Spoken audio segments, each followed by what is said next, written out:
बिस्मिल्लाहिर्रहमानिर्रहीम। आज 8 सितंबर वेडनेसडे के दिन हम मौजूद हैं LERP में, लियारी एक्सप्रेसवे रीसेटलमेंट प्रोजेक्ट में।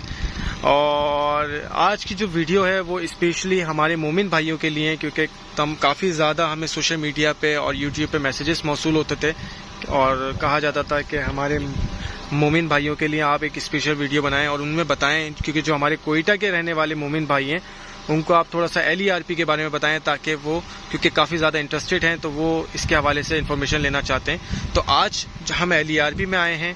अच्छा, LERP में जो मैं इस वक्त मौजूद हूँ वो 4 सेक्टर के दरमियान मौजूद हूँ। ये जो सेक्टर आपको नज़र आ रहा है, ये सेक्टर 54 नज़र आ रहा है, जिसमें इस वक्त माशाल्लाह काफ़ी तेज़ी से कंस्ट्रक्शन चल रही है। अगर मेरा कैमरा आप तो दिखा सके आगे, ज़्यादा काफ़ी कमर्शियल मार्केट चल रही है, कंस्ट्रक्शन चल रही है। और इसी के साथ इस बाउंड्री वॉल के साथ सेक्टर 53 एंड होता है, फिर ये 100 फीट रोड है, 100 फीट रोड के बाद सेक्टर 53 शुरू हो जाता है। इसके साथ साथ पीछे अगर मेरा कैमरा दिखा सके तो आपको ये TCF स्कूल है, द सिटीज़न फाउंडेशन स्कूल, जो कि इंग्लिश मीडियम स्कूल है। उसके साथ ये मस्जिद आ जाती है, मस्जिद के साथ ये तमाम आबादी चल रही है, पूरा आबादी वाला सेक्टर से। और मैं इसके साथ साथ अपने मोमिन भाइयों को ये बताता चलूँ कि इसके ही सेक्टर 54 से पहले सेक्टर 35 है, जिसमें एक इमाम बारगाह मौजूद है हमारे मोमिन भाइयों के लिए। और इसके साथ साथ सेक्टर 53 जो 54 के बाद ये 100 फीट रोड आ गया, उसके बाद ये सेक्टर 53 लगता है। सेक्टर 53 में भी एक इमाम बारगाह मौजूद है।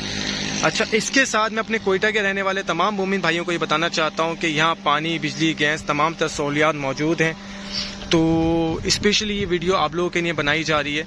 और यहाँ जो 4 सेक्टर्स हैं उनमें 80% से ज़्यादा आबादी है इस वक्त। और पानी, बिजली, गैस, स्कूल, कॉलेजेस और कब्रिस्तान, fruit market, vegetable market, showroom, rent a car और इलेक्ट्रॉनिक मार्केट्स, तमाम तर सहूलियात मौजूद हैं। तो मेरी रिक्वेस्ट है आप लोगों से कि आप लोग ज़रूर एक बार इस जगह को विज़िट करें और जितना जल्दी हो सके इस जगह पे अपनी इन्वेस्टमेंट, अपनी प्लॉट लें, अपना घर बनाएं, ताकि आने वाले वक्तों में आपको, आपके बच्चों को इस चीज़ का फ़ायदा हो। जज़ाकल्लाह।